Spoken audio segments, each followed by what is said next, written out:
Paranormal Mbah Yu meninggal dunia. Kabar tersebut dibenarkan salah satu karyawannya bernama Adi ketika dihubungi awak media Kamis, tanggal 1 Juli tahun 2021.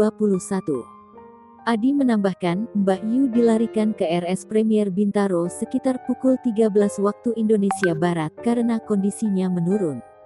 Adi mengatakan pihak keluarga dan karyawan masih menunggu hasil pemeriksaan dokter terkait Mbah Yu, khususnya dengan protokol kesehatan.